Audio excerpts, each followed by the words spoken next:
ಸತ್ವ ರಜ ತಮೋ ಅಂತಕ್ಕಂಥ ತ್ರಿಗುಣಗಳು. ಇನ್ನ ಕೊನೆ 17-18 ಬಗ್ಗೆ ಹೇಳೋ ಗೊತ್ತಾ, ವಿದ್ಯಾ ಅವಿದ್ಯಾ ಅಂತಕ್ಕಂಥ ಜ್ಞಾನಗಳನ್ನ ಹೇಳ್ತಾ ಬರ್ತಾ ಈ 18 ಮೆಟ್ಟಲನ್ನ ನೀವು ಯಾವಾಗ ದಾಟ್ತೀರಿ ಅವಾಗ ಆ ದೈವ ಸ್ವರೂಪವಾದ ಅಯ್ಯಪ್ಪ ಸ್ವಾಮಿ ನಿಮಗೆ ದರ್ಶನ ಕೊಡ್ತಾನ ಅನ್ನೋ ಪ್ರತೀಕಲ್ಲಿ ಆ 18 ಮೆಟ್ಟಲು ಇರ್ತಾರೆ.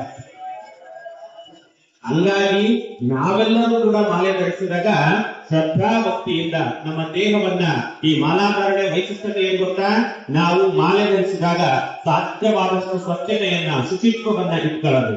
ಎರಡನೇದ್ದು ನಿತ್ಯ ಆತನ ಸ್ಮರಣೆ ಮಾಡೋದು. ಮೂರನೇದ್ದು ಸಾತ್ವಿಕ ಆಹಾರ, ಸಾಧ್ಯ ಆದಷ್ಟು ಶುದ್ಧ ಆಹಾರಗಳನ್ನ ಉಣ್ಣೋದು. ನಮ್ಮ ಮನಸ್ಸು ಮತ್ತು ನಮ್ಮ ದೇಹ ಆತನಿಗೆ ಸಮರ್ಪಣೆ ಆಗದ ಅನ್ನೋ ಭಾವದೊಂದಿಗೆ ನಾವು ಬದುಕಿದಾಗ ನಾವು ಮಾಲಾಧಾರಣೆ ಮಾಡಿರೋದಕ್ಕೂ ಸಾರ್ಥಕ ಆಗ್ತದ ಅನ್ನೋದೇ ಈ ವ್ರತದ ನಿಯಮ.